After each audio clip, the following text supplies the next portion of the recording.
And boom, we are live now. All right. Cool.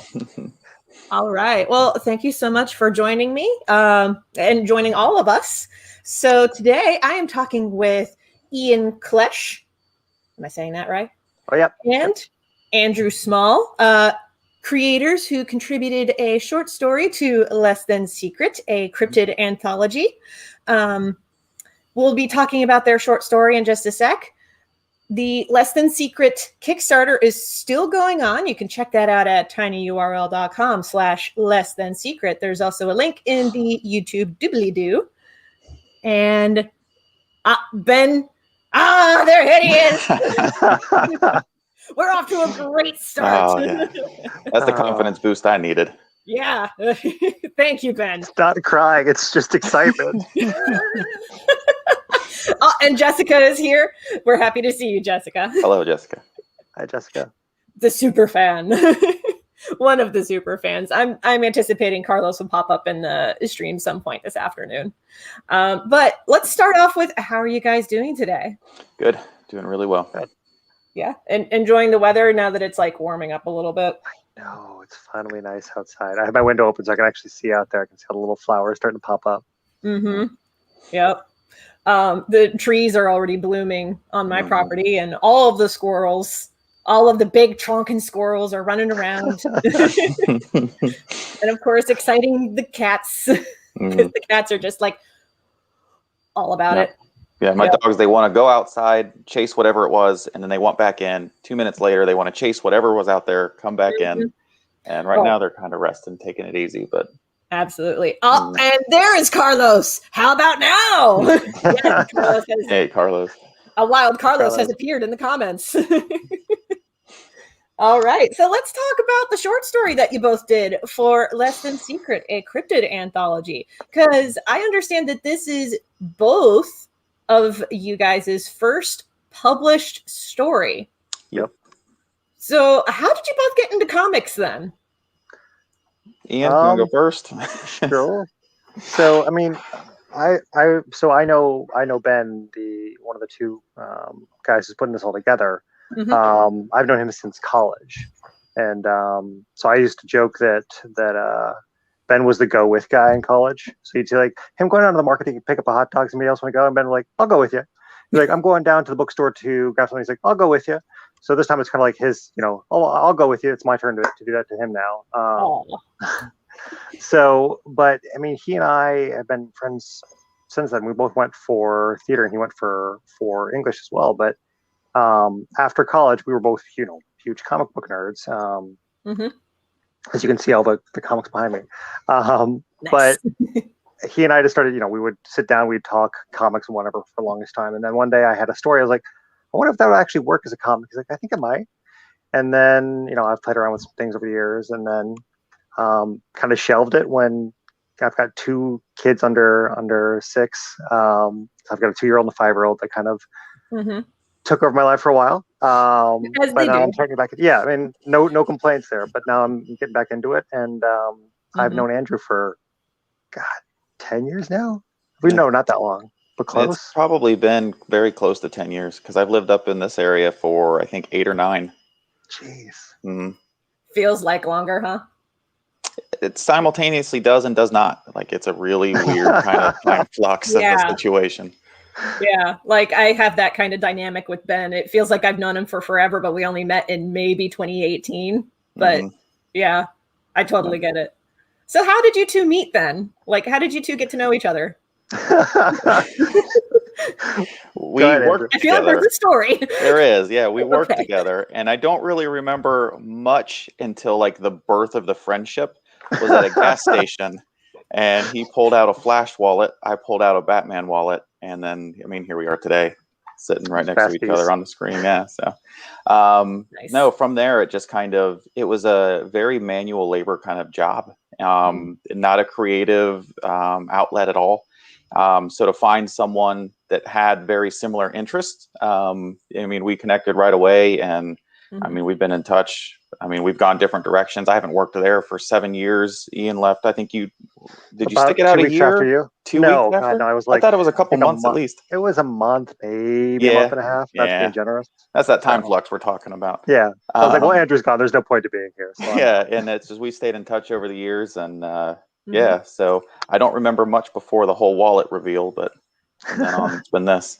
that was the important moment. So Right? Yeah. The wallet reveal was the glistening summer sunshine that you needed to spark the next stage in your life. It's exactly what it was. Yeah, it wasn't a fun job. It wasn't enjoyable.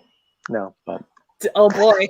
Yeah. I feel like That's a story for another time. So, I mean, it's funny because that's part of what got me back into wanting to write comics. Was he and I? We like you said, it was a very manual labor. We once worked 36 hours straight. I mean, we worked to basically save an account was the thing, and we worked 36 hours straight of manual labor doing this. Oh and God.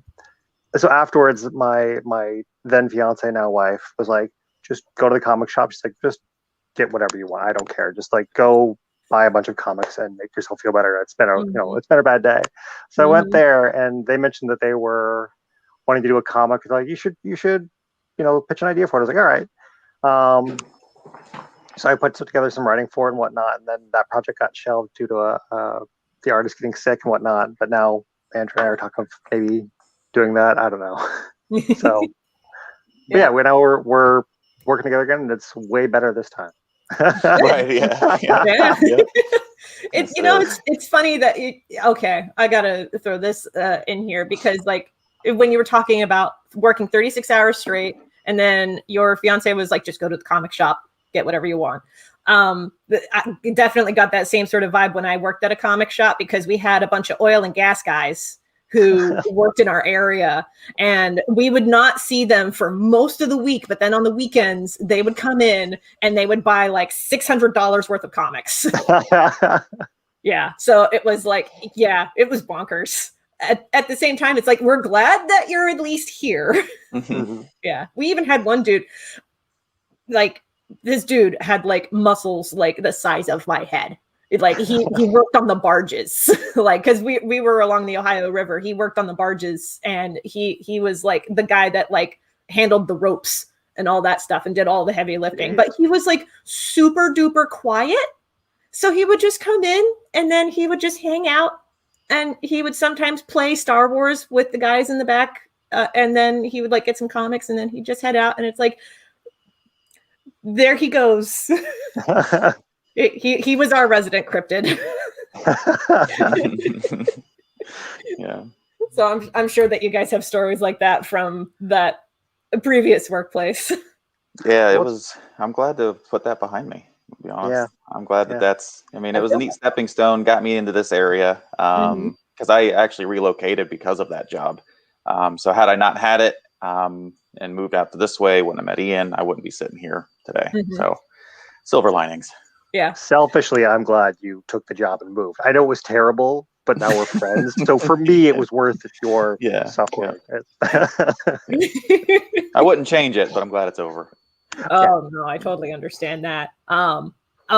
Looking at the comments really quick, Ben, I think, is trying to stir stuff because he says, as you can see, Ian has an entire wall dedicated to the world's lamest superhero. Whoa, it's half a wall. My daughter chose Supergirl. I chose Flash, which is not the lamest. He's the best, hands down. You can't see, but off to the side of me, I have.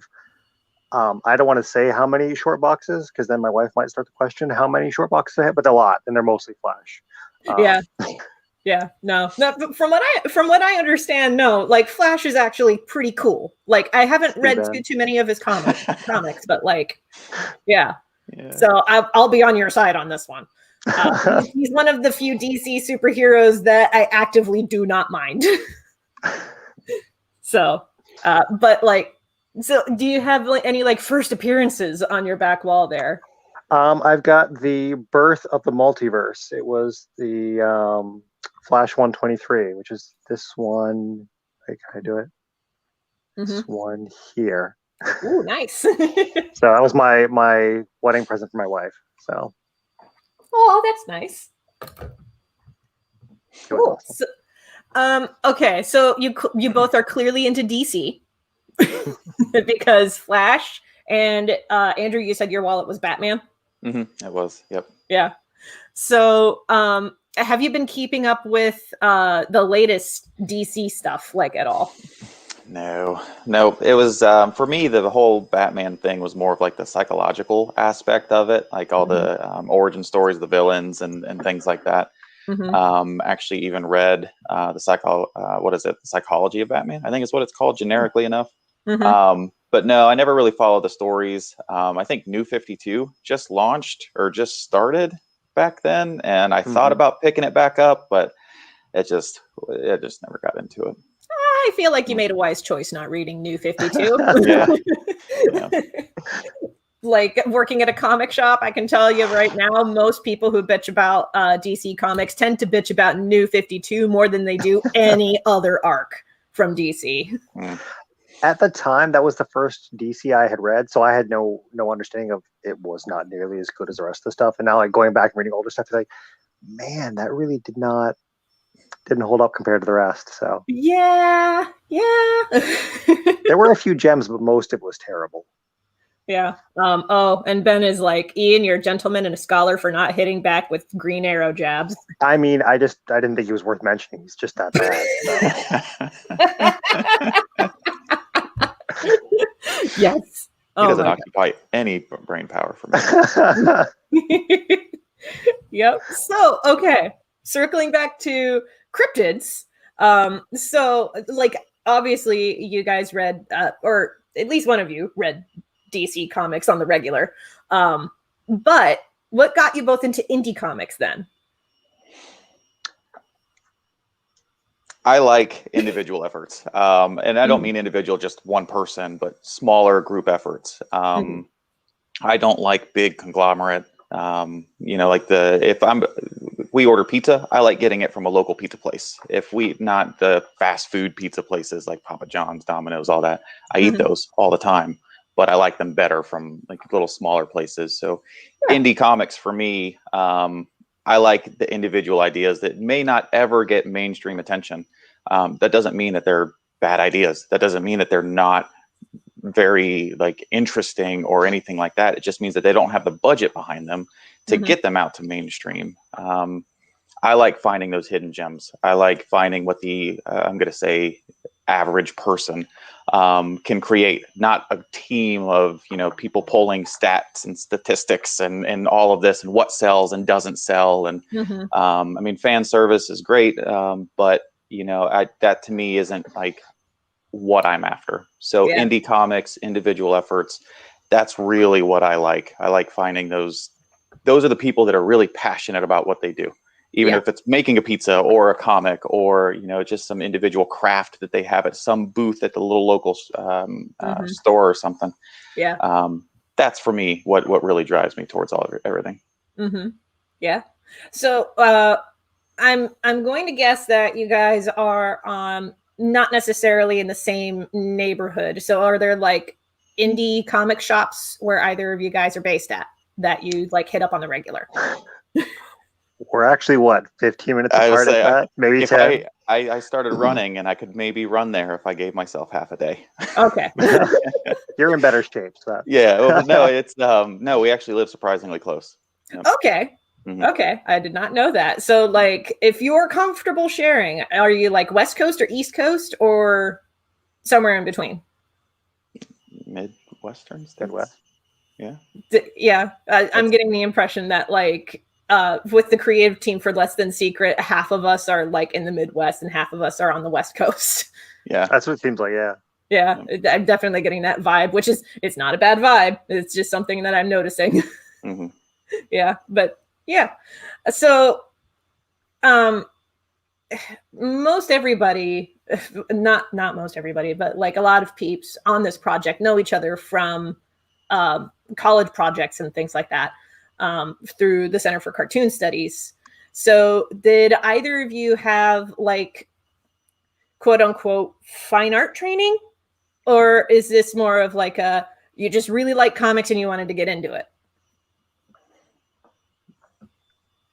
So for me, because Ian wrote the story, I did the art. So for me, the artistic adventure that I've got through, never took any training or classes or anything. It's completely self-taught. For me, I do a lot more single image works. One of my biggest things is Magic the Gathering. I like the art direction. I like the flavor of everything, how it all comes together, from game design to the artwork to the mechanics to even just the story, how it all ties together. Nice. So I spend a lot of my time working on one particular image, move on to the next one, etc. So this for me was a very unique challenge. It's not something that I've really had a lot of practice on. And to be completely honest, I suffered pretty hard with imposter syndrome throughout this whole process, because there's a lot of talent in this. And I'm looking at almost everybody here is new to me. So I'm looking up the backlogs of everything that these creators have created, Kelsey, yourself included, Angela, everybody. And I'm looking at everything that they've accomplished, and I'm like, oh man, okay, all right. So I put some scribbles on a page, does this work? Is this cool? So for me, to get to this point, I like pushing my boundaries. I like expanding my comfort zone. Ian mentioned it earlier. We're talking about working on more projects together. So for me, I really hope that you guys do. Yeah, it's been a lot of fun. I've learned a lot. I think the artistic style that Ian and I are talking about. I've got a lot of different styles on my Instagram, and that's something I've struggled with, is an identity in art and what is my style. And I've just come to find out I'm just going to make what I make, and I like what I like. See, but that's part of what I like about you, is that so we've talked about a couple different ideas for our next project. And what's funny is that I can point to specific things you've posted and be like, that's the one. I can already see things in your in your style, that version of your style. I don't know why I did double air quotes there. That version of your style for that story, and the other one for that story. I think there is something underlying in all of your stuff, but you have some where it's very cartoony, and it's very I expected to see it in a kid's comic, and I see other stuff where it's comedy, but it's that mix between realism and cartoony, and then you've got the stuff that's very realistic, and then you've got stuff it's cool. There's an underlying thing where I can tell it's yours. Yeah. But it is this broad base. It's cool. Yeah. Well, I wish I knew because my wife says the same thing. She goes, "Oh, I know that's your art." I'm like, "How? What? Tell me what it is so I can emulate this." Right there. No, I feel you there, Andrew. I struggled with that for the longest time until I was like, you know what? I'm just going to draw what I like. The best bit of advice that I ever heard it was actually when I was an undergrad. We had somebody from Blizzard show up and give a talk about, artistic inspiration and how to get into the business and all that stuff.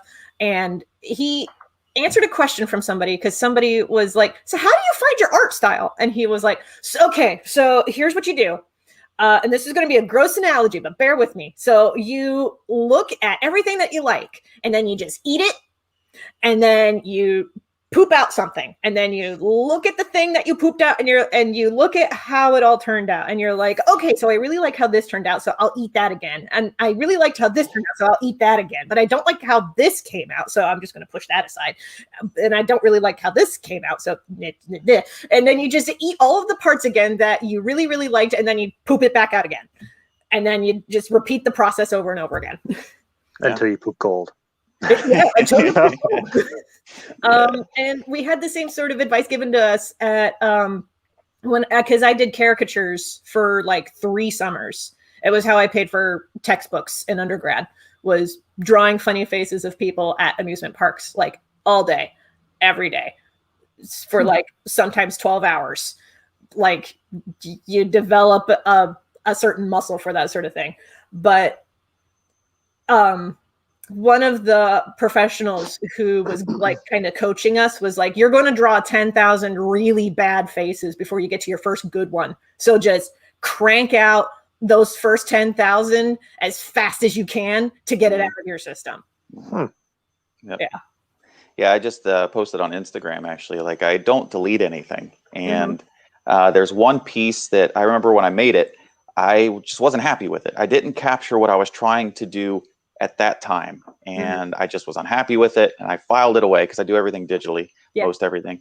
Filed it away. And I browse through it every now and again. And then sometimes, like, I catch myself in a different mood, or I've got a different kind of approach to what I want to do next.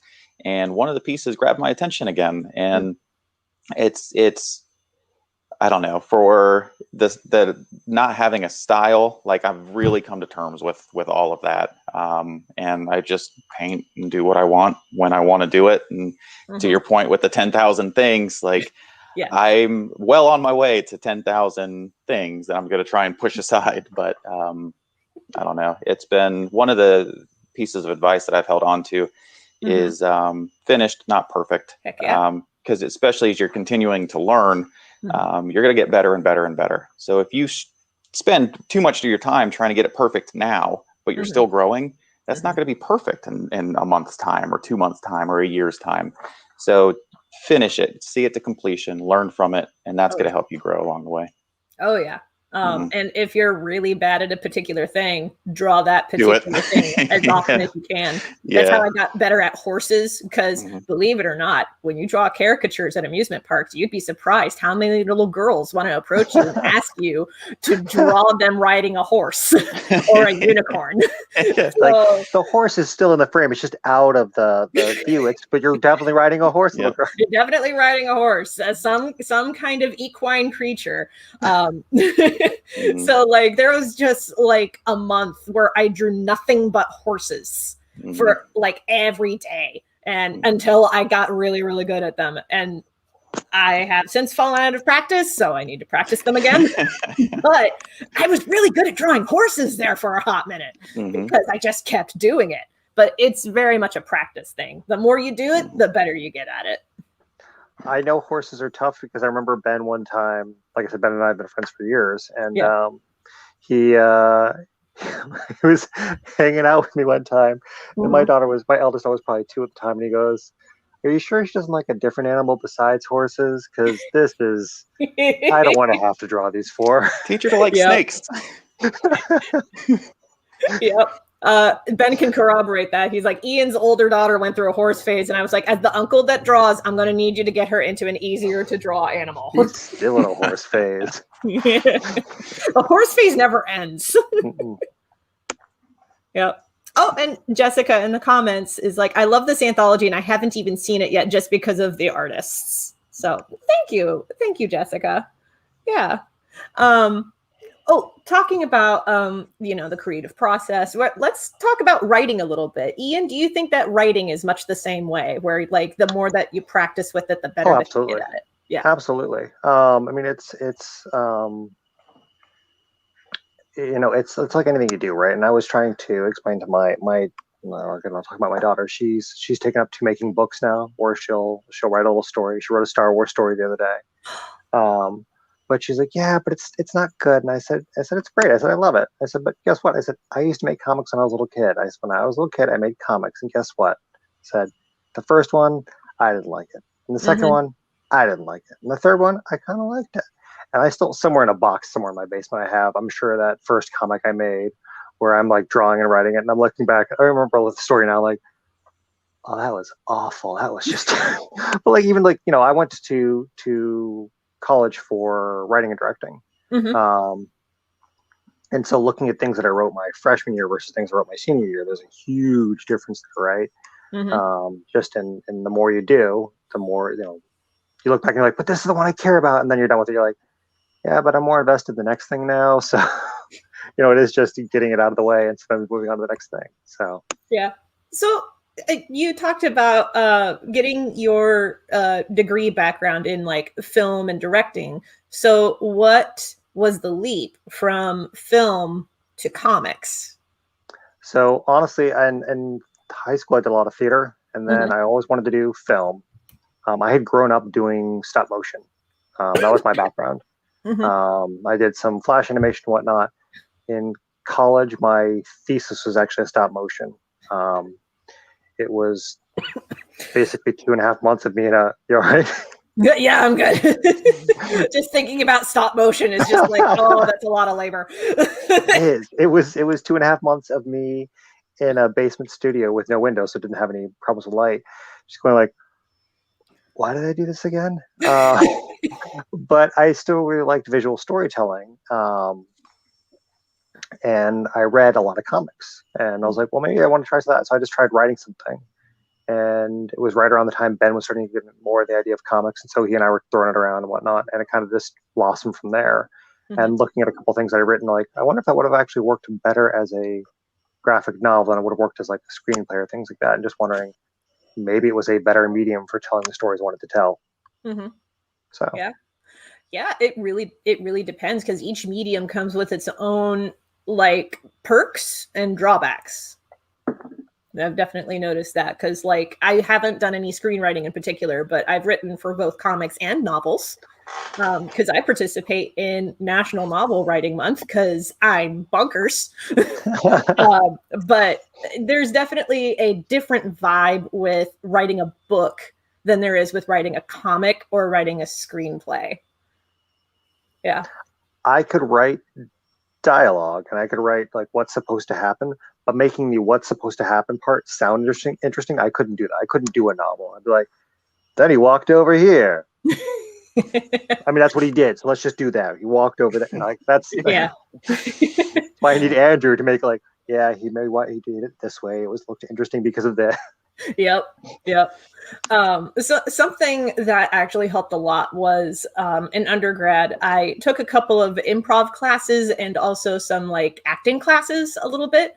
And what stood out to me in the acting class was the person teaching us was like, okay, so somebody, let's say, for example, wants you to act out a horse. Well, what's the horse like? Is this an old horse? Is this a young horse? Is this a horse that like works pulling things all the time? Is this a show pony? Like, what kind of horse is this? Like, the more like descriptors that you can give for a particular thing, the easier that it is to draw it or to like express it in some way. And and like, you know what though? That's actually really good writing advice. Like, no matter what project that you're writing. So that helps. Gonna take a look at comments really quick. Ben says screenwriting is really useful for learning to write long form. Seeing some nods. Yeah. Oh, yeah. It's because it forced you to think of. Well, the nice thing also is screenplays. You can kind of get a gauge of how long am I actually going for, and it's I think it's what, roughly 1 page for 1 minute. Which at the time you're like, that sounds ridiculous. Then you read through, you're like, I guess that makes sense actually. Yeah. But it kind of gives you a gauge of like, is this going too long? Is it going too short? And you know, it's like the when they made the original Blues Brothers movie, apparently when they wrote the script, they came in, they had like 250 pages. They're like, this is not a movie, this is a show. Go back and write it as a movie. And so John Belushi and Dan Aykroyd went back like, all right, fine, we'll cut out this, we'll cut out this, we'll cut out this. And so they really, that's part of one of those lessons I keep now is like, okay, how long is actually, because these are all, you know, 12-page stories in the anthology. I was like, how long is actually 12 pages? So I always try to think of, like, ours is, it's a comedy. So there's a lot of, you know, there's some sight gags, some like page turn moments where you're like, okay, that's where the joke comes in. So I had to think through like, all right, if I know the joke has to end here, it means you're now down to 7 pages. You can't have, you're gonna have to cut that section here, or you can, if you squeeze that together into 1 page, you can kind of get away with. So there's a lot of thinking through it that way. But yeah. So Andrew, as somebody who was looking at Ian's script, were you given some direction, like an idea of how the page was going to look before you drew it, or were you like given some free reign over that? Both, actually. Ian was actually really great to work with because he had the script done in what, a day, 2 days? Was it? So. It was super quick. I had the first draft done in like I think that first night. Ben was like, "Send me something." I was like, "All right, here you go." Boop. Yeah, because it was because we came in. Oh man, I can't remember even the month, but it was after everybody had already kind of been started. I think we had a deadline of like a month and a half, 2 months, or something like that. Yeah. And Ian actually made a really good analogy because we both have like careers that we're pursuing, and for us, like deadlines mean you have a deadline or you have an unhappy boss. So like I was like, man, that's exactly it. You know, like that's it. So we had this deadline, and Ian had the script done really quickly, and then he had it storyboarded for me very quickly. But he basically sent those through as guidelines. And Ian, feel free to chime in. No, I mean, I think we had talked about it. I said, like, here's the script. Do you want me to do any more? Like, you want just the basics and just run with it? And you said, if you've got ideas for things, and I said, well, I'll storyboard it out. And so that's my film background, right? I'm like, storyboard it, right? And so I just like, all right, roughly these panels, kind of like this, and do some stuff. I don't know. But I had very few things that I think were like, we have to make sure we have this moment, otherwise the joke fails or things like that. Like, there's one moment where they're on it. How much can we say about the story? Are we allowed to? You can talk as much or as little about the story as you would like. Okay, so there's two characters that are getting to know each other throughout the story, right? Yeah. And there's a moment where they're talking back and forth. So there's the idea of no matter what page they're on, they're always looking at each other if they're on opposite pages, so that even if those panels aren't really related, they're still looking at each other. So that there's kind of this cohesive thing of they're still slowly getting closer and closer and connecting. So one of those things is like, as long as you can do that, make sure that they're not looking, even if it's like cheating out, where it's like, I'm technically looking at Andrew right now, somewhat, but I'm never like, well, Andrew, this is what I think of her. That, So whatever visual cheats you can pull off to make it look like they're conversing with each other. Yep. And there was a lot of back and forth, both in the art, the literature part of it. I actually had a really good time working with Ian. It was all new to me. So, with it being new, it being coming in for a deadline late, all of things like together, like it took all of my attention when I was home. And like I don't know. I'm really happy with how it turned out. I look through it now and I've learned a lot of things. But no, you come in with Ian, to get back to your original question, he provided the outline of the script, the rough storyboards, and it was basically creative collaboration from there to end up where we did. Nice. Andrew, do you think that it was easier or harder working in black and white? Because I've seen some of your work and you do really good color work, but I know that this anthology is printed in black and white. Black and white. Yep. It was very difficult, especially trying to do a rougarou with fur. So one of the things that we talked earlier about styles, one of the ways that I like to draw is a very kind of sketchy, rough, give you the idea of what you're looking at kind of direction. And I chose that over solid, smooth lines to kind of convey it helped with the fur, to kind of create the illusion of fur with the rougarou and to kind of keep it aesthetically throughout the piece. It's all kind of, some of them are little like tighter knit sketches. Some of them are a lot more loose. But yeah, black and white was very difficult. And that's one of those comfort zone things that, this is out of my comfort zone.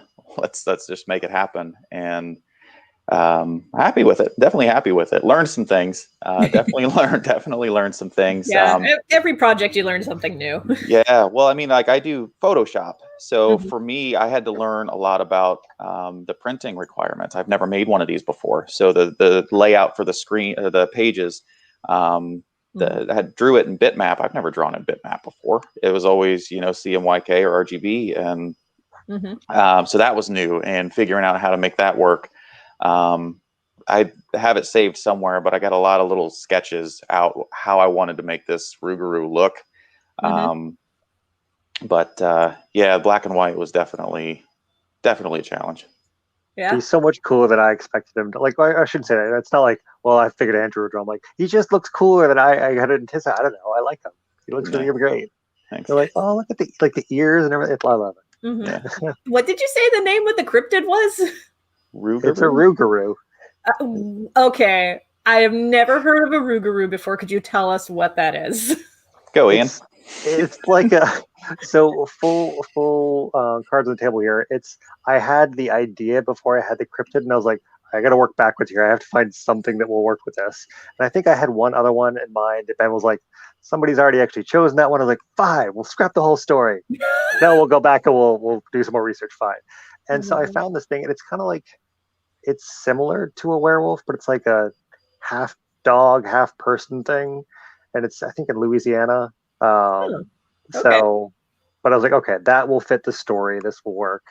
But yeah, I had like certain ideas and moments. I was like, I really want that thing to happen in this story.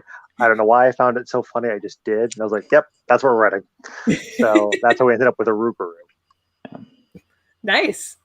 What kind of fun facts did you find out about the Rougarou? Am I saying that right? Rougarou with a G. Rougarou with a G. Rougarou. Okay. Yep. So what were some interesting facts about the Rougarou that you found out whenever you did your like reverse research on the thing? So, I mean, mostly just that, it's similar to a werewolf, but like you're looking at all the different photos, and because it kind of reminds me in some ways of there's I guess Loveland, Ohio has the Frogman, and so it's a really weird sounding cryptid. And so similar with a Rougarou, they're like, it's half dog, half man. So you get all kinds of weird photos, or like somebody has just clearly photoshopped a dog head onto a person's body, like walking down the street to Walmart, like, I found him. You're like, did you? I don't think you did. But basically, it's one of those ones I didn't feel like there was a lot of quote unquote solid evidence, but it seems more like most of it is, jokes out there about this thing, the Rougarou. Mm-hmm. But it is like, there's so many different takes on the half dog, half man. I think I found a photo where somebody had done the reverse, which is photoshopping a human head onto a dog body. They're like, there it is, it's half man, like the reverse Minotaur. Yep. Totally not a blurry photo of a dude walking through the woods. Is definitely Bigfoot. Yeah. For me, the interesting thing that I found was that it existed. I had never even heard of it until this. Yeah. This anthology is the first time I ever heard of the beast. So color me learned. Mm-hmm. Yeah. Yep. But I know that we had some other contributors who were talking about doing stories about other cryptids. So what cryptid did you have in mind originally instead of the Rougarou? I remember. I know I had thrown out the Wendigo at one moment and then threw that out. I had thrown out it wasn't Bigfoot. It might have been Bigfoot, honestly. And I think Ben was just saying that they were trying to, that was mentioned another story, and also they were trying to do, cryptid deep cuts, if you will. So yeah, not just Bigfoot and Nessie. Although I will say, I'll stand up and show this. I did wear my Bigfoot socks today. So it has Bigfoot socks. Where did you put those? Snowboarding. Oh my gosh. I have this, like, these are years old, and I was like, that's what I'm wearing today. It's clear the day for it. So yeah. Have you guys heard of the Sax Squatch? I know this guy. The dude that dresses up as Bigfoot and plays the saxophone in the woods? I love him. He's amazing. He's called the Sax Squatch, and he dresses up as Bigfoot and plays the saxophone in the woods. He's good. This. He's good. He's actually really good. Oh I like to believe in my heart that he really is the Sasquatch, and he just couldn't get a record deal. He's like, fine, I'll do my own thing. Just playing sax in the middle of the woods for anybody who can't keep me down. Yep. Oh gosh, it's like there was somebody on YouTube like posted about this dude riding a unicycle, playing the Lost Woods theme from Legend of Zelda, and on an accordion. Riding a unicycle, going through the woods. And I'm like, I don't know what I expected from a YouTube title like this one, but it is exactly what it sounds like. It delivered. It delivered. And it was, you know what, it was enjoyable. I didn't know I needed this in my life until now, but I clearly did. Yeah, you clearly do. Yes. Just like the guy who, I think this was in Portland that this happened, because of course it would happen in Portland. Somebody dressed up as Gandalf and started playing the Lord of the Rings theme song on bagpipes while riding a unicycle and just went down the street. It's like, that is the real cryptid sighting of Portland right there. I think I'm gonna have to start standing or dressing as Gandalf and standing next to the don't cross or do cross signs, and when it goes to don't cross, like, you shall not pass. Actually, go ahead. My mistake. Come on. See if I can get hired as a crossing guard for a school. Yep. Oh, Raider's like, it's always Portland. Ben mentioned the Sack Squatch is # life goals. Which honestly, yes. Mm-hmm. I mean, who wouldn't love to play saxophone in the middle of the woods while dressed as Sasquatch? Like, that's honestly the best thing. An alternate pronunciation of your cryptid is the Loop Guru. Mm-hmm. Okay. Because, I mean, we just talked about Sasquatch, who is also known as Bigfoot. So, multiple names for a creature is totally feasible. And Jessica is like, yeah, that sounds like Portland. Talking about Gandalf on a unicycle playing on bagpipes. Because, of course, he would. Okay. Since we're talking about silly sightings like that, have either of you been to comic conventions at all? Yep. What's one of the odder or more delightful things that you had ever seen at one of those shows? So maybe not odd, but one that made my heart happy was going to, and this is 10 years ago, 11 years ago. So I'm trying to remember who specifically it was. It's one of those ones like I've got a photo of the moment because it was exciting. Yeah. But going to a convention that was all about the old cartoon show Gargoyles that I grew up watching with Goliath. Yeah. But seeing one of the creators, she showed up. She was one of the writers. I'm blanking on her name, but she showed up the one day in costume. She's like, I'm a fan of this show as well. Like I just love it. So she showed up and in costume the one day. It was really exciting. Oh, actually, no, I'm sorry. It was one of the people who had done when they did their comic. She had been one of the artists. That's who it was. Oh, okay. Yeah. So she showed up in costume one day, and we're all excited. We're like, you came in costume? She's like, no, I'm here for a reason. Like, I took this job because I love this story. So that was really exciting to see. Was people being fans of their own work. I love it when creators get to do that. They just get to show their love for a particular thing that they get to work on. It's great. Mm-hmm. Yep. Yeah, I think that's my favorite thing of conventions is just seeing the passion that people have for things. The biggest shows that I've been to, I've gone to E3. What is that? The one in Chicago. I've been there twice. Yeah, I think it's in Chicago. Yeah, I think that's what it is. That was awesome. I mean, that was such a big show. And we talked earlier about, the big pushes for like these big well-known comics and things like that. So you get a lot more of like the well-known stuff there. But you see some really cool things. I'm not a cosplayer, but I love that it exists. I love seeing the passion that people put into that, and the creative ways that they have to make what they love come to life. So I don't have a specific example. I'll probably be thinking about it the rest of the day, but I don't have a specific example that really stands out. But it's definitely more of I love the atmosphere. I love like the just general feel of everybody just there for a common interest, whether it's one thing or another. Oh yeah, same.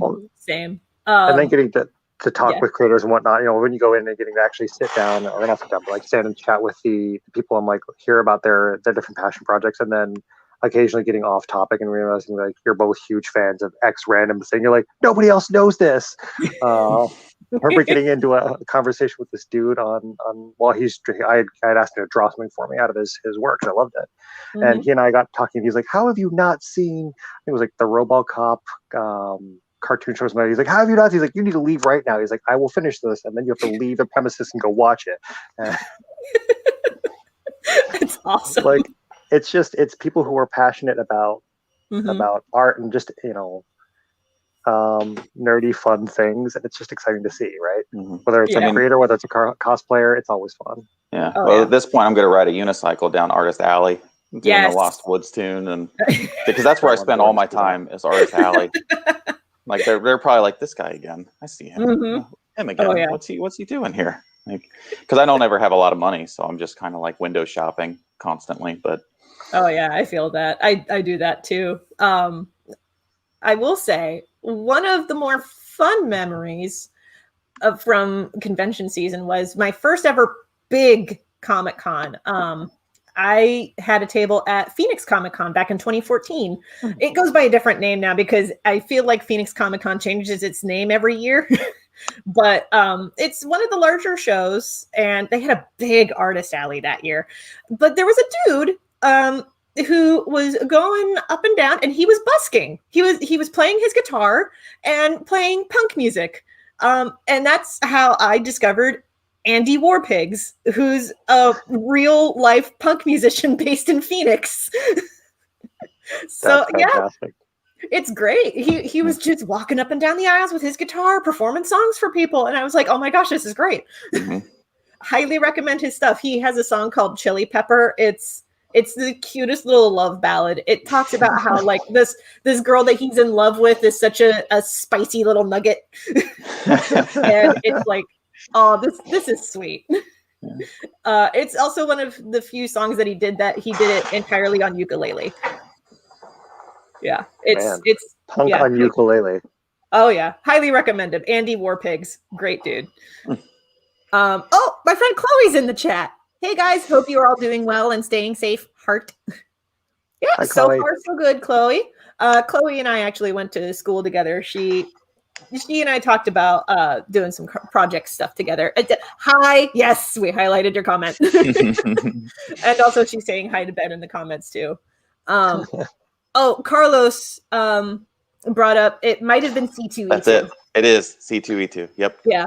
I was thinking E3, the gaming thing. I combined the two. E3 and then C2E2. Yep. One day I would love to go to PAX, and particularly PAX Unplugged, because PAX Unplugged is the like tabletop like gaming convention thing to go to. But like one day. I know. I actually started designing my own board game. I got 2 like rough draft kind of play test sets going, but it's such a challenge. Like, is this the card one with the bounties? Yeah, it is. I remember this one. Yeah. So I've actually got it to where it's play testable now. I took index cards, folded them in half, so I'd have 2 cards and hand drawn everything. And I've played it quite a few times, and it's the best game ever. But it's way too much work. So, game design's a lot of work. Does this mean after COVID's no longer a thing, we can hang out and play it? It's gonna be like Pogs. Everybody's gonna carry them around in their backpack and have their own little bounty hunter set. Yeah. Heck yeah. I remember talking about that back when we used to work together, like in person, right? I got a binder in my drawer, like with those like collector sleeves that you can put the cards in, and it's just a full like a whole bunch of those with the stuff put in them and everything. So nice. Yeah, going to PAX and everything, that's been on my bucket list for a while. One day. We might need to go as a group one day. Oh, Carlos is like 2022, the return of Pogs. Calling it now. Oh my gosh. We'll see. I don't really recall what Pogs is. I never really got into them, but they were those little pieces of cardboard. You'd stack them and then you'd hit them with a harder one or something. Yeah. Oh, those things. Okay. Yeah. Okay, that's new. It was like what, 92, 93, something like that. I don't know. I was a kid. I don't remember. Yeah. So definitely not the Heroes clicks. No.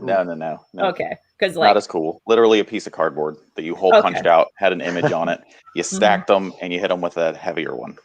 And then it got points or something. Or I think it was like supposed to be like if it flipped over, it was like marbles, right? But like cardboard version now. Like I won yours, and you're like, I don't really care. I got these for free. Like everybody and their brother was making. They're like, do you want one from Meyer? You're like, no. But sure. I got Captain Crunch. You guys want the Trix Rabbit? Yep. Oh, apparently Angela somewhere still has a Star Trek Q Pog. Okay. Somewhere in the recesses. I feel like Pogs might be one of those things that like some pop culture library someplace is like trying to get as many of them as possible. Just be like, yes, this was a phenomenon that definitely existed. And here are all the different Pogs that could have been collectibles. Yeah. I remember they had tubes. They looked like those M&M's minis tubes, but you put the Pogs in them. Man, it's all coming back to me now. I don't remember playing with them. I just remember them existing. No. I remember collecting them because you're like, it's the thing to collect now. And you're like, cool, I'll collect these. And then afterwards, like a year later, you're like, why do I have this junk in my room? Like even at 8, you're like, this is a bad plan.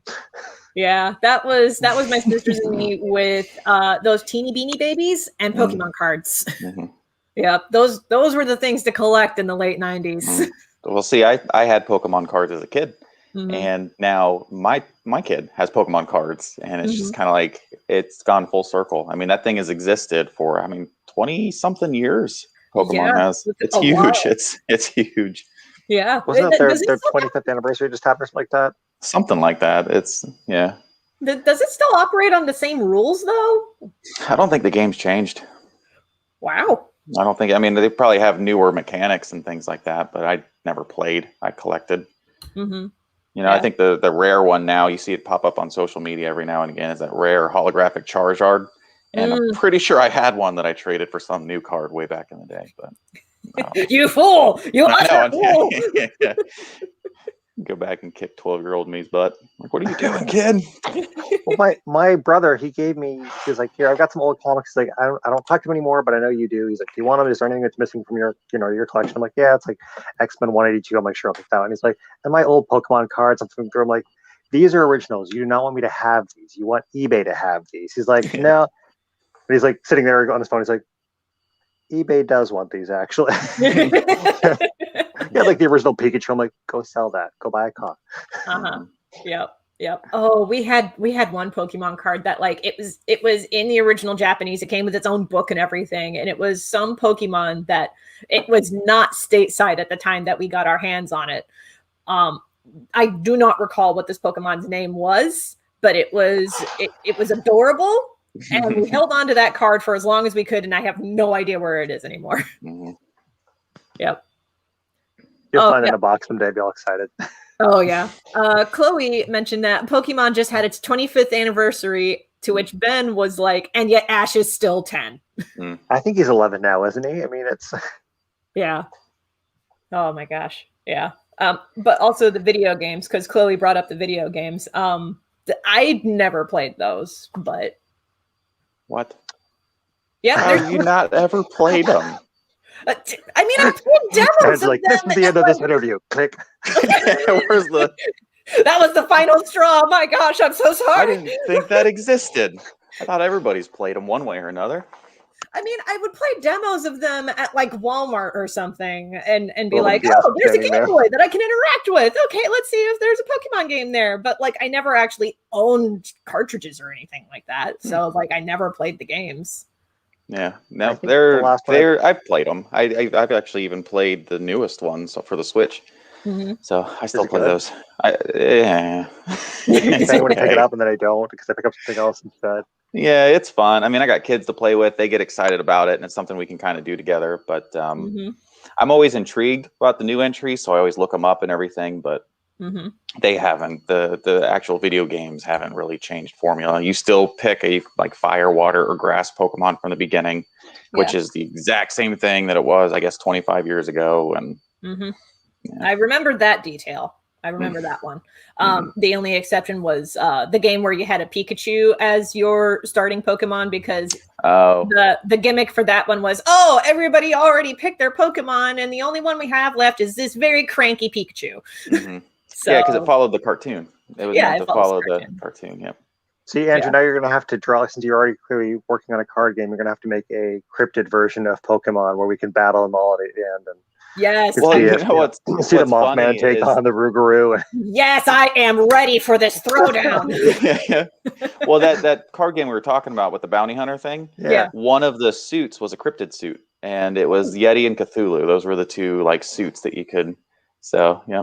Cthulhu counts as a cryptid now? He did for me. I mean, I don't know. Like, but this is loose rules. This is college rules. So. Oh, okay. If it helps, they ended up getting X out of the game. It's not one you can actually use anymore. But that stinks because I would have loved to have had Cthulhu as a card in my deck.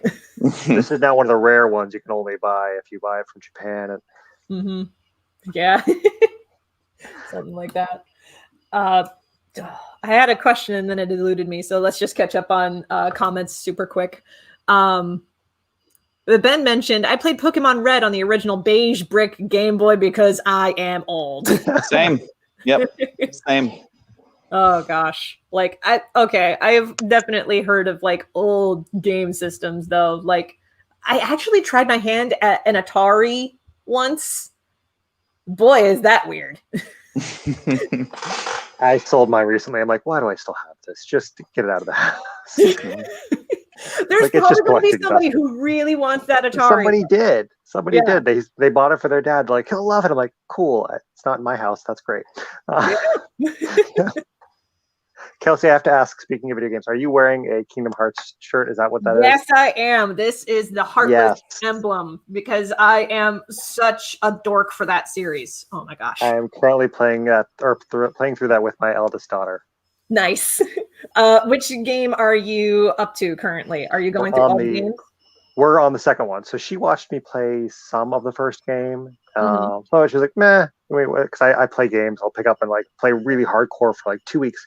And then I stop caring for 6 months. And I come back to it, 6 months later, and I play really hardcore for 2 weeks. And then, so right now I'm in Kingdom Hearts 2, and we just finished Hercules' World and the first battle with the Hydra and whatnot. Oh, yeah. So you heard "Get up on the Hydra's back" plenty of times. Like, I'm trying. I'm doing my best. Yep. Oh my gosh. Like, it's been a long time since I played Kingdom Hearts 2, but you know what though? I am so glad that they implemented that information bar along the top, because if they had done that for the first Kingdom Hearts game, it would have made the first game so much more tolerable. Instead, in the first game, you're just like, where the hell do I go? Yeah. Because you don't know what area will trigger the next cutscene, but that's what you need in order to progress. I think I have played Kingdom Hearts 1 and maybe Ocarina of Time more than any other game. Like, I think at this point I've probably 8 or 9 times through Kingdom Hearts 1. Ocarina of Time is one of my greatest life accomplishments. It's back in college. I remember playing through Ocarina of Time and getting up one Saturday morning to pick up again where I left off. And my roommate's sitting next to me, and I made it through the water temple without making one wrong turn. He goes, I feel like I've witnessed something here. And I was like, I don't know how I did. I think I've just played it. Oh my gosh! Times. I'm surprised that there was no like chthonic ritual done in that moment, because it could have unlocked the key of time. Like, I'm like, geez, kudos to you for getting through that temple. I don't think I could do it now, but like back, I think it was like the 3rd time I had played it that year. I just, it's to this day one of my favorite games. So that's on your resume, right? It should be. Yeah, it's on the second page on now. CV, like Less Than Secret of Cryptid Anthology. Less Than Secret of Cryptid Anthology went through the entire water temple in Ocarina of Time without one wrong turn. Like, growing up, can we talk compensation based on that? No. I'm sorry. I was gonna say, growing up, my brother and I, we played the heck out of that game, and I was going through getting all of the heart pieces.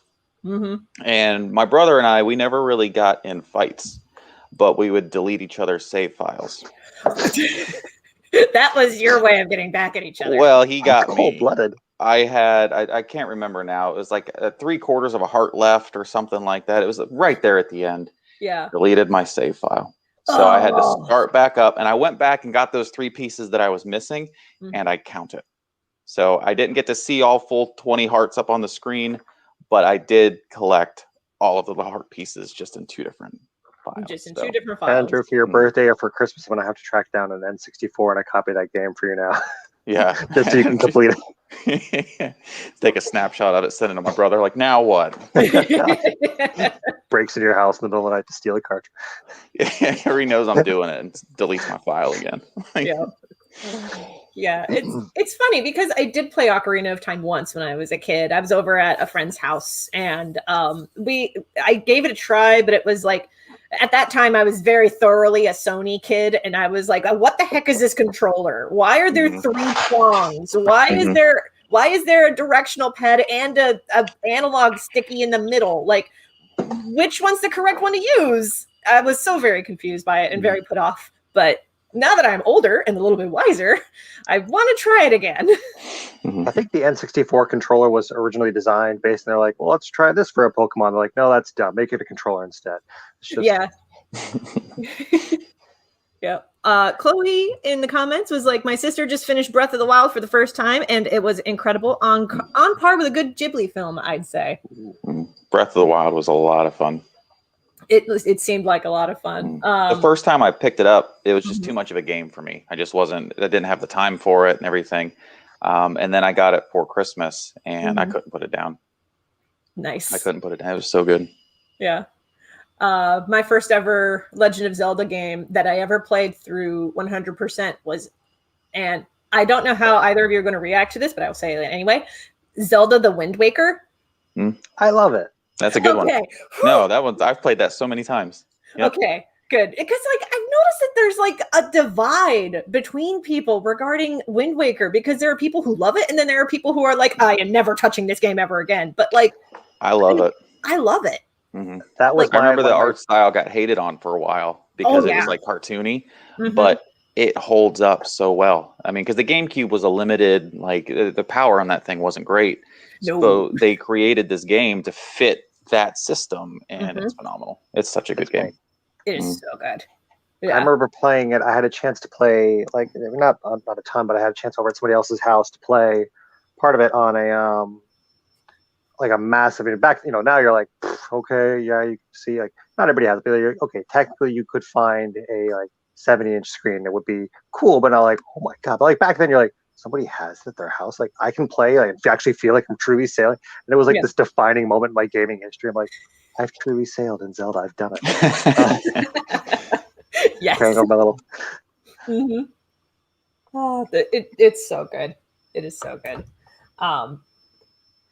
Checking on the comments. Oh no, Ben trying to start shit again. He says, I was not a fan of Wind Waker. Wasn't the art style. I loved that. It was the gameplay. See, is it too late to pull our story? Can we pull it? Can we pull the story? I mean, I know he's one of the like co-founders of this anthology, but like, yeah. He did bring up that he did bring up in the comments that he just didn't necessarily like the sailing across the ocean aspects, but like, I love pirates, so I am biased, and I also love that Zelda in that game was a pirate. Because I like the sense of exploration. Like you unraveled the map as you explored, and you'd find these little islands with these little like caveats, these little caves that you could go into, and yep. Yeah, man, and I gotta play that game again. What's this dot on the horizon? I'm going to sail towards that and see. And then you go, yeah, yep. Yeah, I loved that sensation of like, oh, this isn't even on my map. What is this here? Yep. And in many ways, it was before its time. Yeah. It was what? It was before its time in a lot of ways. In that sense, it was just like, let me just go try it and see what happens. Oh yeah, exactly. Like nowadays, there's a lot of games that do that. Like you fill out more details on the map as you explore it, and Wind Waker was one of the first to do that. So definitely giving kudos for that. And Rainer's like, it was meditative. Which it was. It's like Final Fantasy 15, where you just get in your car and you just let them drive. You're like, I'll just hang out. That's fine. Yeah. I found out about that mechanic in Final Fantasy 15, and I'm like, I can see why this was made as an option, though. Because at first you're like, well, that sounds boring. Why would you let an NPC control the car? But then you're like, but at the same time, you're hanging out with your boyfriends. I mean, your bro friends. And you're just listening to the radio while, the scenery goes by. It's like, for folks who love road trips. Yep. The question that I thought of earlier, it has finally come back to me. So you both have kids. How did you find the time to work on your story for the anthology while handling your work and kids and whatever other responsibilities that you had? Ian? Frankly, sure. That's part of why I'm only getting back into it now. Is my youngest is over 2 now, so she's somewhat independent. She sleeps through the night. It's not a put her down and then 15 minutes later she's in the hallway. You're like, what are you doing up? Cool. I can't. Or she's not. So literally, I think that's part of why I got the first draft done so quickly. It was like, okay, I've got some time now. Literally, I gotten both kids in bed, and it was 10 p.m. I'm like, okay, I can kick out at least our first draft. Give yourself an hour. Just get out as much as you can. Yeah. And it was like, okay, it's only 12 pages. I can rock that out, at least your first draft, and get it over to Ben first, and just say like, hey, does this work? Then I shot it over to Andrew, I think the next day. Same thing with getting the storyboards. I think I did that during nap time when both kids still took naps. Yeah. But it's late evenings and during naps. Mm-hmm. And then I think as they get more older, they're getting more independent. Like my daughter now is taking up sewing, so now she wants to go and do her own thing. We're making her own books. So now it's something I can like, okay, you're working in your book, I'll work on mine. There and the 2-year-old comes over and like, pulls a thing off the table. So as they do. It's her right. Yeah. But hey, it's delightful that you both are working on books at the same time. It's fun. Yep. Just in different ways. It's great. What about you, Andrew? For me, my youngest is 6. So older kids, so it's a little easier. They can, play video games, entertain themselves, kind of a thing. So sometimes while they're off doing their own thing, I do all my work digitally because setup time and cleanup time is super simple. Like I can pull out my tablet, draw. Hey, I got to save real quick, close it up, and I'm good to go. There's no brush cleaning or paper cleanup or anything like that. Other than that, it's really just kind of a routine.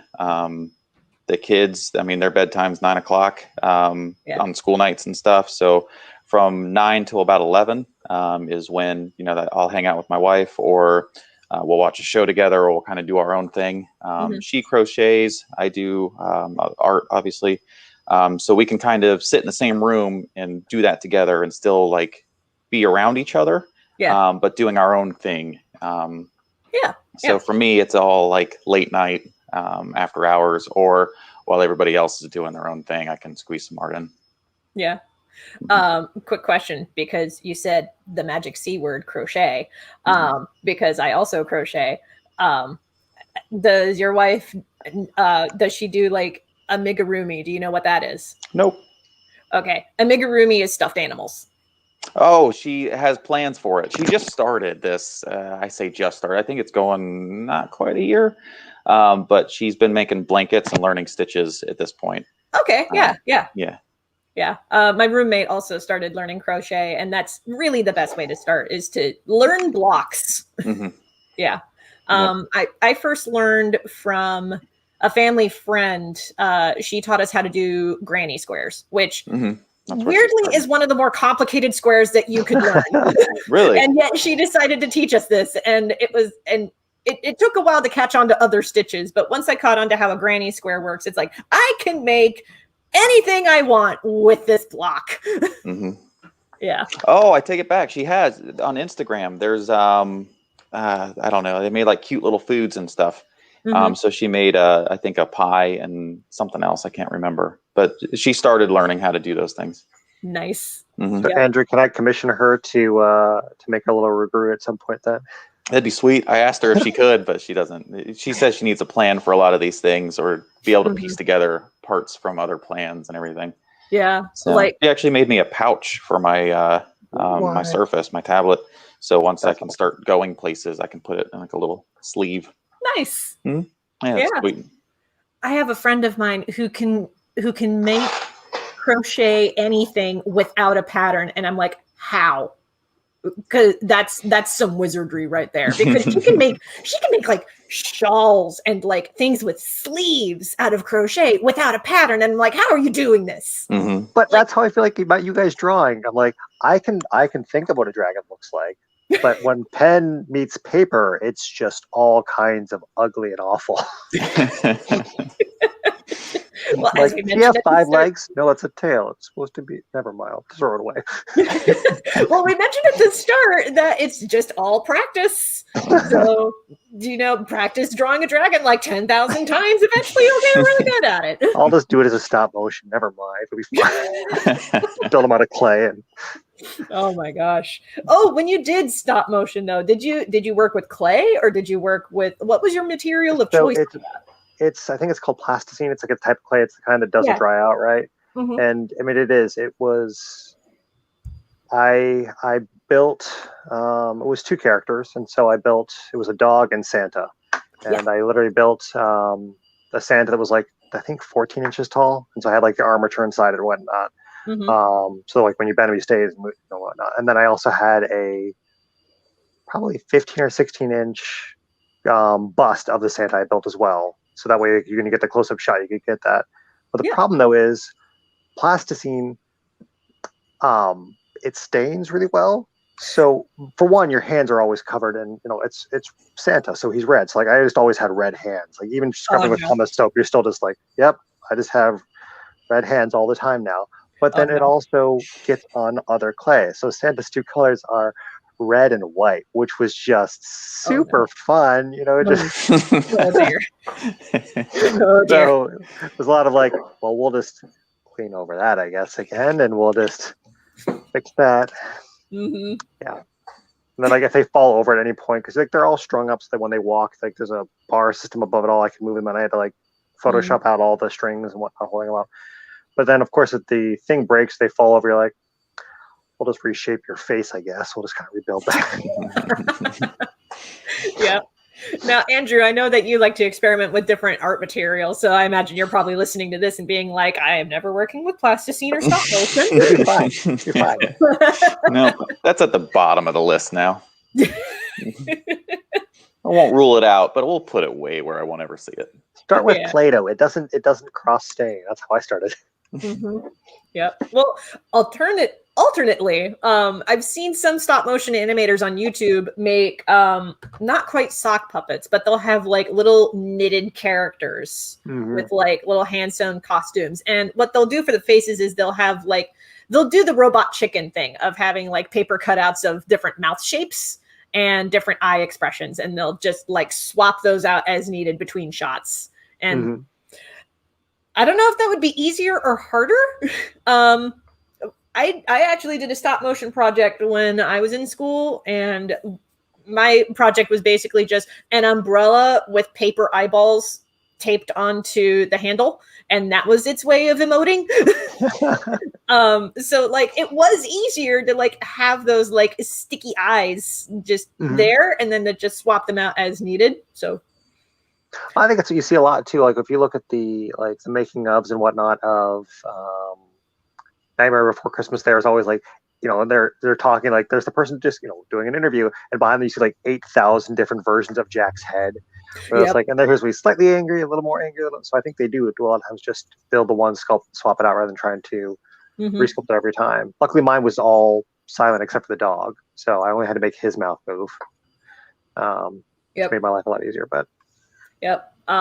The one that I did, like I made it a music video. Like it was because it was an umbrella and his antagonist was a set of rain boots. The song that I put it to was Walking on Sunshine, because of course. And like it was just the music. Like I didn't have any dialogue or anything. It was just like little emoting umbrella being chased by rain boots. So like that, I found that easier to do than trying to like sync up dialogue or anything. I ended up doing once a project where it was similar to do you remember the teeny little super guy things you used to see on Sesame Street, where it was the guy who was on a juice glass, and they would move the juice glass around, and then he was drawn on the juice glass? I vaguely remember this, yeah. So I did something similar to that, but it was like the cups themselves were the actual characters, and so I just had to draw in dry erase, and then wipe off that expression, put in the next one, wipe off that expression. So it was like a mixture of stop motion and animation. It was fun. Took a long time. Yeah. As stop motion. Gonna catch up on comments. Ben brought up, we need to teach her how sewing spines work on mini comics. Talking about your daughter's sewing projects and things like that. I'll get started right on that then. Yeah. And Chloe brought up, and then there's Leica, which prints all of their expressions and syllables with 3D printing. So they have like 500 pieces per character. What? Oh yeah. Yeah. So like for projects like Coraline or Paranorman, they would they'd have like that many different heads that they work through. It's bonkers. That's similar to, I remember when I did mine, I had every single prop that could possibly be in a shot was labeled with a number, because I had spent 2 weeks filming something with a prop that wasn't supposed to be there that broke the story, so I had to start over. Oh no. But yeah, and every shot had like, it was, well, Santa had just come down and had not opened the bag. So I filmed the 2 weeks worth where he's sitting there with the open version of the bag rather than the closed version. I'm like, oh no. That's cool. I didn't want those shots anyways. We'll just start over. That makes sense that you would have all those different versions printed and just move on with like, rather than trying to change it every time. Yeah. In a not quite as painful vein, I am catching I understand that feel, because I'm going through The Legend of Jamie Roberts to format pages for volume 1. And as I'm looking at like chapter 1 in particular, I'm looking at some of the like littler details and costume choices, and I'm like, well, that's definitely not there in chapter 4. Okay. And so I'm just photoshopping out those parts. Like, I am not going to go back to the later pages to draw those in. I'm just going to erase those. Like, but at least you're catching it, right? I said, at least you're catching it, though. That's good. Yeah, at least I'm catching them. And I'm surprised at what I'm catching, because it's like, why did I think this was a good idea? Yeah. But this is why we have outside editors to like catch stuff like that. You mentioned, Ian, showing stuff to Ben and Andrew. Did you work with JD, or was this like? Yeah, so he had, I think ours had been, like Andrew said earlier, part of it was when he and I hear the word deadline, we're like, it's the difference between, well, I think in our minds, at least for me, it was like, if we don't get it done on time, we're just out of the project, and I want to be in the project, so I will hit my deadlines. Yeah. And so I think Andrew was working at breakneck speed, and I think we were mostly done by the time JD was brought on. So when he was coming in, he's like, okay, so here's things you can still change that are within the realm. So part of it was, I think didn't we scrap a page and like squish it into take 2 pages, put them in one, we'd added a scene or something like that. There was some edits. I don't remember anything drastic, but it was basically, for me, it was one of those like, hey, this needs done. Okay, I'll do it. Like, so I think part of it was like, I tried to work through somebody, it might have been JD, but somebody had mentioned like, hey, this doesn't make sense. You're missing a bit of story here. That's the biggest thing I find I struggle with in writing, is that for you, everything's already up here, right? You're like, cool, put it down. I'm sure it's the same thing with drawing. You're like, I'm sure I included that detail in chapter 4. I did not. We'll just edit that. So for me, it's like, I'm sure they discussed that. They didn't discuss that. We'll go ahead and put that in. I was like, I kept asking Andrew, like, do we have enough space in that panel to fit this extra line? He's like, no, we could do, if you shortened out this section, you could. So Andrew was helpful too, I know, with editing some of the stuff. He's like, well, what if you just shorten those 3 lines into just this 1 line? I'm like, that works. Yeah. So trying to work within those boundaries, which, I mean, it's good sometimes to have those boundaries, saying like, rather than just go hog wild and do whatever you want, it's like, here are the confines you can work within. It can be really helpful. Yeah. I will say too, JD actually helped with a couple of parts with my short story, because there was one page in particular where I was like, I don't know how I'm going to draw this. And he just took one look at it and he was like, well, just make it a splash page. Because that's like, I mean, A, that's kind of what I do. And B, that's like a splash page would be a good way to like transition from one scene to the next, given the context of the story. And I'm like, okay, that's fair. And it actually worked. So, well, I remember, thanks, JD. Andrew, you had the one visual gag you had drawn it that was not something that had been in the script. And as soon as I saw it, I was like, that has to stay. That absolutely has to be there forever. And I remember JD came in, he's like, no, that's fantastic. He's like, lean into it. He's like, do more of that. And so I think you added posters. You added more to the background. I'm like, I love it so much. Oh yeah. Everybody either loves or hates puns. So I love puns. I think it's fair to say that you are working with a team that has an appreciation for puns. Because I know Ben and I will say puns back and forth at each other as often as we can. But yeah, Ben mentions that Ian is the guy I go to when I need editing. So funny story there was the first project Ben had ever done for his Kickstarter was the Letters to the Devil. And he came to me and he said, "Hey, so can you edit this?" And I said, "Sure." And I said, how aggressive do you want me to be in the edits? He's like, "Shoot to kill." And I said, "Okay." So I did. And I gave him my comments, and so we're on the either Skype or on the phone. He goes, "Okay, so I just want to say, we're no longer friends. This is all helpful, but I hate you now." He's like, "So okay, Ben, I know you're watching. That's kind of your fault for saying just shoot to kill." And then Ian, he did exactly as you prompted. But then I did the same thing to his second project, and I was like, I remember calling him and I said, "Ben, it's fun, but you can't make this comic at all. None of this can happen." And he goes, "Why?" And I said, "Because it ruins this other thing. Also, it's not a mystery." And he goes, "Shut up, you're right." So we went back to but like I will say, I don't like that I do it to Ben, but I love those moments. It's really fun to watch. Like you can, even if we're on the phone, I can just I've known it for so long, I can like see the expressions that would be happening. Like, oh yeah, shut up. Once you've known him long enough, you can just imagine the looks that are crossing over his face as he is processing a thought. I say this with all of the love in my heart, Ben. It is not a character flaw, like at all. But I think that's part of what makes comics so cool. Is it's you guys know that, I'm sure you're at least familiar with the band Gorillaz. Yes, yeah.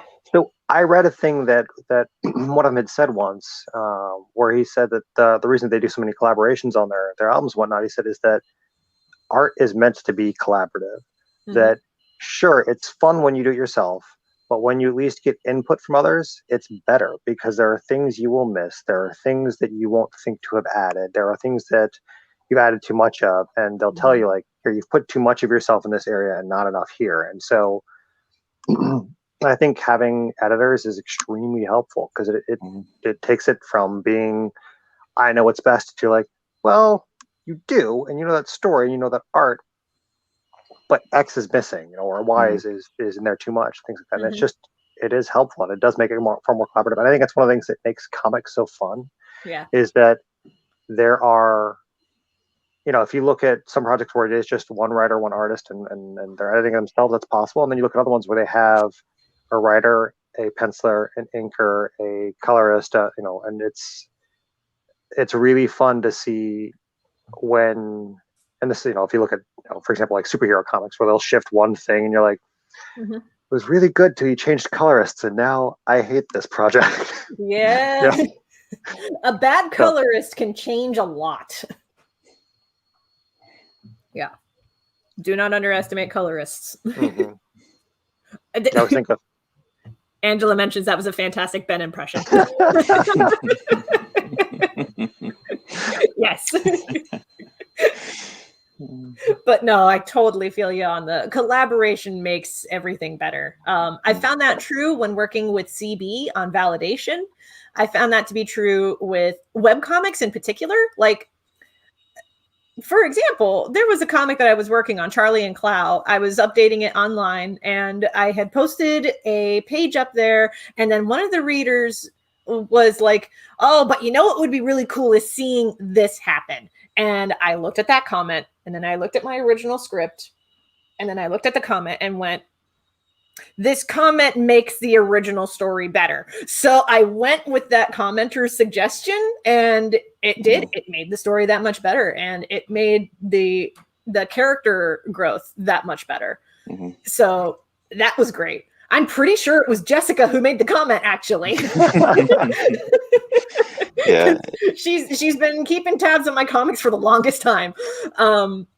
There was that. And there was actually a moment where with The Legend of Jamie Roberts, I have the script figured out up until like halfway through chapter 11, even though right now we're only at like chapter 5 online.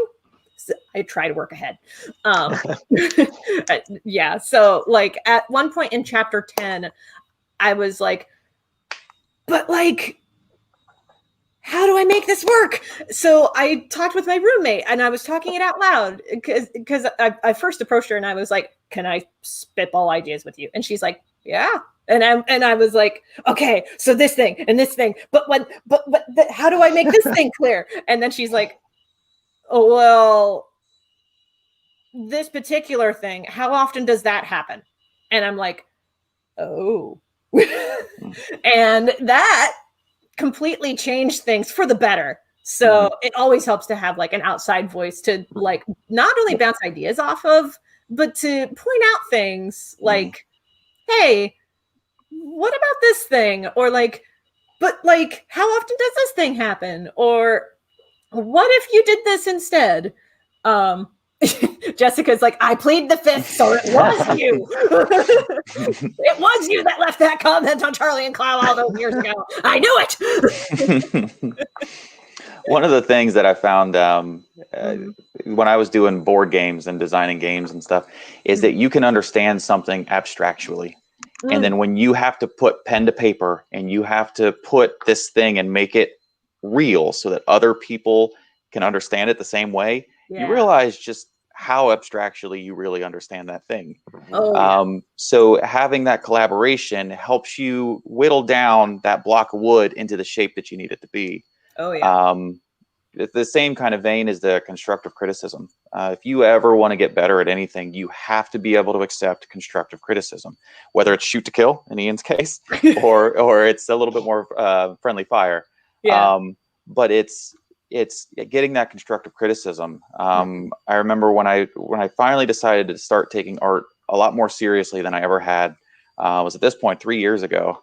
And I had this piece. I had a bad habit of, I was basically a session artist. I would sit down 45 minutes, I would do a piece and call it done. And I would never come back to it. I'm like, oh, well, the next 45 minutes, I'll do something better. I finally decided to sit down and spend a whole month on a piece, just a whole month. That was the deadline. And so I whatever time I had, I spent on it. And at the end of the month, I was really happy with it. I had never done anything like that. It was way better than anything I'd ever done. Posted it to Reddit, asked for constructive criticism, asked for feedback. And the one piece that really stands out was that I made everything interesting. So therefore, nothing was interesting. And I have a habit now of kind of looking back, like, what is my focal point? What is the thing that I'm trying to say or show, or the feeling I'm trying to impose onto people with this piece? And it's that's something I would have never learned. I would have never thought about it. Maybe I would have stumbled upon it on my own, but putting myself out there for that constructive criticism, that feedback, that let me shortcut a whole bunch of things. This was 3 years ago, and I'm still holding on to that one piece of, I got a lot more, but that one piece is really relevant to what I'm doing now. Oh, yeah. Go ahead. Oh, I was just going to say, I think it's helpful, like you were saying, with constructive criticism too. It tells you, it's feedback it's not just this is what you're doing wrong, but it's also this is what you're doing right. So okay, it's like they you ever read Labyrinth, where he does the contact juggling, where he's like rolling the balls like that and whatnot on his hand? Yeah. So I tried learning that at one point in time back in college. My sister and I were both learning it, and the advice is, they're like, you're going to get really good with your dominant hand. Practice more with your non-dominant hand, because you're already okay with this one. Do it with your, if your right hand, practice more with your left. Practice twice as much, because those are the things you need to do. And it's great, celebrate what you're doing well and continue to lean into that, but then learn to bring that same quality to the parts that aren't working. So feedback is truly, it's not always just like, wow, this sucks. It's, taking that stuff and say, hey, this really works. You can also take the nugget of, okay, well, that part worked on that section, so I'm good at dialogue with these kinds of characters. What if I can take that same kind of focus to, from comedy to drama, or vice versa, right? And so it's like, I'm thinking about, there's this comic published by Tokyo Pop called DramaCon, where it's entirely about a writer who is trying to break into writing comics, and basically DramaCon, each volume is a different year that she showcases her work at a convention, which is already a pretty great setup because it's all about convention life and stuff like that. First volume, she has one creative partner who does all of the art, but the creative partner that she's working with doesn't necessarily know how to take criticism, but she ends up speaking with a person who gave the critiques, and she got to hear that creator's side of the story. And the difference between how the artist reacted and how the writer reacted is that the artist was basically like, oh no, this creator hated everything, I'm just going to stop working altogether. But the writer, when she heard the feedback, she was like actively taking notes. And she was like, more coffee bits. Like the person giving the critique was like, I loved the coffee bit, put more of that in there. And so she was just like, more coffee bits. And the other thing that I find helpful too, with seeking critique anyway, because I don't go on Reddit, I don't have a DeviantArt anymore, but I do have artist friends who I reach out to if I need to get some critique on something. And I find that personally a little bit more helpful because my artist and creative friends know what it is that I'm trying to get across. So they know like what it is that I'm trying to go for and what's kind of failing at that. So I love the feedback that I get from the like what's called the circle of trust.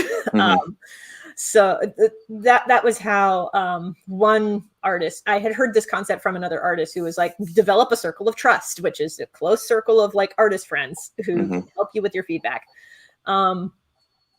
It's like, it also helps with if you don't quite know the language of what it is that you're trying to get across. Because I'll go ahead and share this story about Bill. I love sharing stories about Bill anytime that I get the chance to, because he is great. He was, at the time that I met him, he was like 75, and he decided at the age of like 60 to get his MFA in painting, even though he had never taken a painting class in his life. He was just like, I want to get an MFA in painting.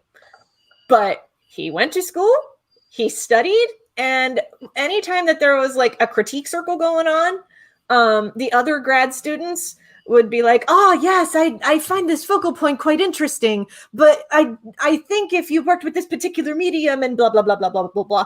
And like, he would just kind of stare at them because he didn't know the language. Because again, never taken a painting class, so he didn't know what they meant by like focal points or hue or tint or, you know, all the things that would like kind of come standard with painting knowledge. So he would just like sit and he would smile and nod. And then his friend Gordon would be like, they're telling you to make the big thing bigger and the little thing littler. That's and like... And then Bill would just be like, well, why didn't they just say so? Like, they did. Yeah. That's like when we were on we were chatting this project one time, and we're all on a call, and you guys were talking about different things to do, and Andrew, you were asking questions about, you know, bitmap and whatnot, and all of a sudden you guys have been talking for 20 minutes, and Ben goes, Ian, do you have any idea what we're talking about? And I said, it's kind of like that moment in Good Burger where he goes, I know some of these words. I know the basics of drawing. Yeah. You feel kind of like Pseudolus from A Funny Thing Happened on the way to the forum, where you like unroll a scroll and he's a character that can't read, and the soldier's like, you know what this is? And he's like, of course I know what this is. This is writing. Pretty much.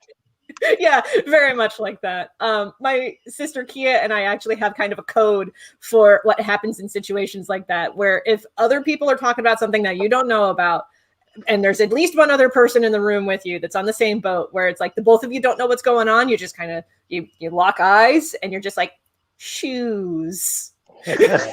Or whatever topic you want to like throw out there, because it's like, I don't know what these people are talking about, so shoes. I always like to use the, just for in case someone else didn't understand what we were discussing, why don't you go explain what that means? Like, for Andrew's sake, if he wanted to know what that was. Yeah. Exactly. Ben mentions, as a guy with a non-art background who went to comic school, I sympathize. Oh yeah, I bet that was entertaining, going to the Center for Cartoon Studies and hearing all of those words thrown around, and you're just like, that sounds nice. He also mentions the best feedback is, these parts are great, you should work on these parts. It's funny. Feedback, I feel like, is when you want to go better at something, feedback is great. When it's just something you're doing for fun, you're like, I don't want feedback. Like, I don't care. Like, and I think of there's this story where, because Ben and I went to college together, and it was him and his roommate and me and my roommate, and I was playing through Silent Hill on the final level, and I'm dying miserably. And at this point, I just want to finish the game. I don't care if I'm getting better at video games. I'm just playing to have fun. Yeah. And Ben and his roommate are giving comments like, do this, try this, do that. I screamed, I was like, shut up. Nobody can talk but Byron. I was like, nobody can talk but Brendan, who was my roommate at the time. And he just starts going, nice dodge. Good shot. It was just totally silent in the room other than that. I'm like, that's where I wanted feedback, was just tell me what's going on. Like, I don't care if I get better at this game. I just want to play. Oh, yeah. Yeah, absolutely. Because, like, there's definitely a difference between pursuing something for the fun of it and pursuing something because you want to get better at it. Mm-hmm. Yeah. Because that's something that my sister and I have talked about. Kia, the younger sister that I have, because she wants to go into more creative stuff, but she doesn't want to go into it for like work like I do, because she has seen me work and she's like, I don't want that. That's not me. And I'm like, you know what, though? That's fair, because this life isn't for everybody. So like if she does ask for feedback, it's very different from the feedback that I would usually give to like Ben or JD or anybody else. But if I go to her for feedback, it's sometimes on the writing side, because she helps a lot with some writing ideas. But it's also because my sisters and I, because I am that dreaded middle sibling that has an older sister and a younger sister. We, all three of us, grew up like super avid readers and sharing stories. And Bree, stop. Sorry, my cat was scratching the wall. So we get cat tax now? We get to see the cat. Mm-hmm. So we get cat tax now? We can see the cat. Oh well, hold on. I gotta catch her first. Like anytime that she scratches the wall, it's either she wants food or she wants cuddles. It's usually that she wants cuddles. Oh no, she's walking away. She just wanted food. Yeah, I guess that was her critique. Oh man, Angela and Ben, what are you two doing? You're arguing about comics in the comments. Because Ben was like, everyone in CCS was like, blah blah blah, Daniel Clowes, blah blah blah, and I was like, Batman. And Angela was like, I think you mean Green Lantern. Or Green Arrow. Tells you what side I'm on. And then Ben was like, it's okay, Marvel Comics, the Untold Story also mixed them up, much to my chagrin. I mean, even it being superhero comics, which I love, I still have to side with Angela just because I want Ben to be wrong, because that's what friends do. True friendship.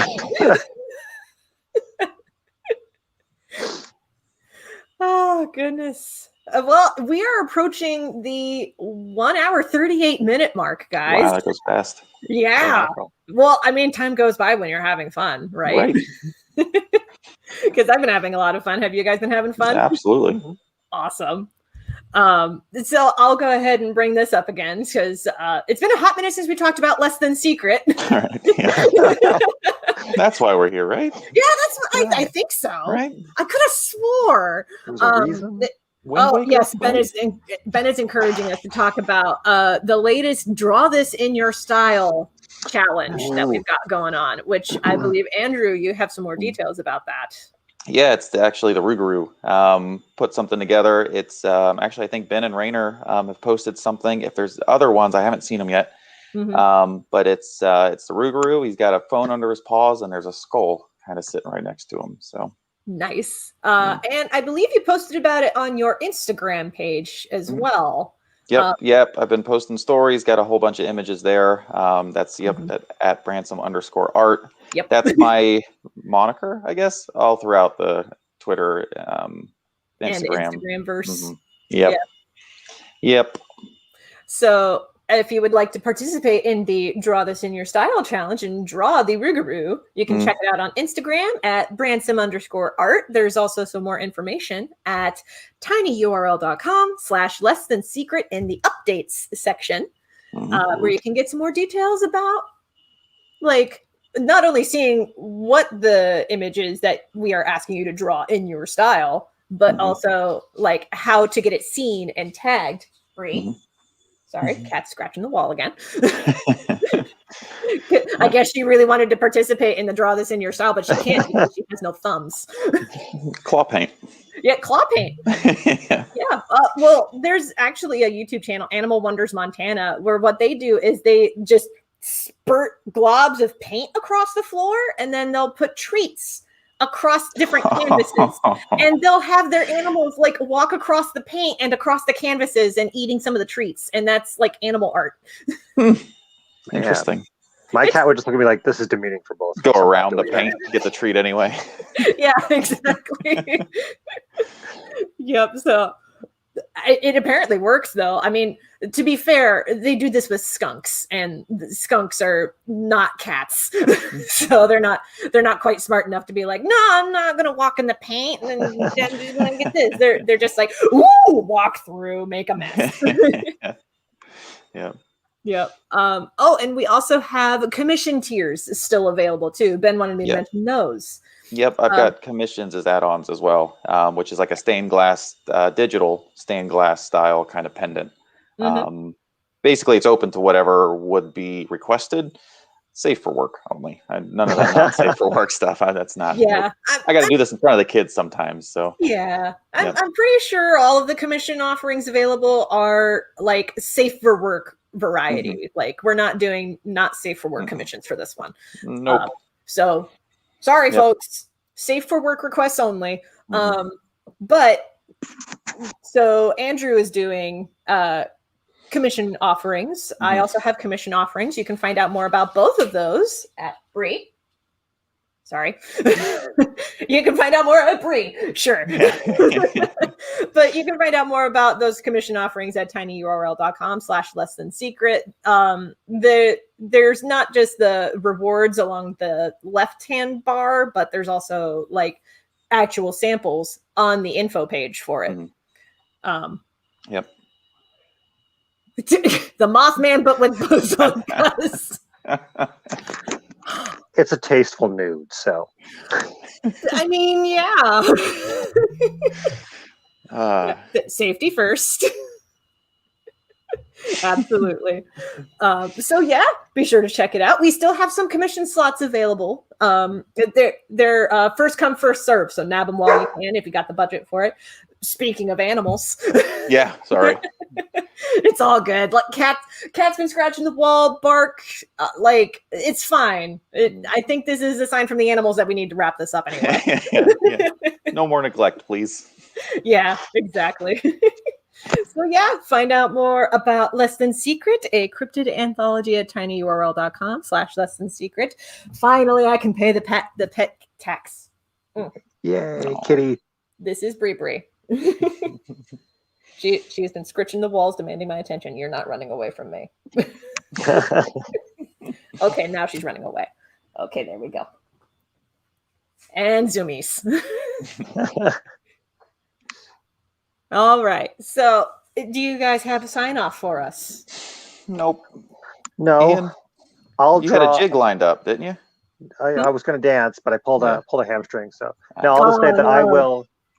You might hear my 2-year-old. She's probably in the background here, but I will go ahead and draw your own style in my style. Please I do. can't wait to see I that. don't know what that will be, but I will do it and I will post it, and it will be. It will be something to behold. It will be something. Yeah. I look forward to seeing how this turns out. Same. Yes, and be sure to tag it with DTIYS, because that's draw this in your style initialized, but also hashtag less than secret if you are going to participate in that, which I highly encourage folks to do so. I look forward to seeing what everybody draws. So yeah, and the Kickstarter is still going. We have 15 days left in the campaign. And we've already hit our initial goal, and we've been knocking stretch goals out of the park. Like, y'all are bananas, but y'all are awesome. Thank you so much for supporting the project. With every stretch goal unlocked, we get a higher page rate for all of the contributors and more books printed and possibly some other higher end goals. We're still discussing those on the Discord. All right, that's going to be it from us for today. Thanks for having us. Oh, Yeah, thank you this so has been much a lot for of fun. joining us. Thank you so much for joining me on the stream. It was a lot of fun, guys. Yes, It was awesome. Yeah. And oh my gosh.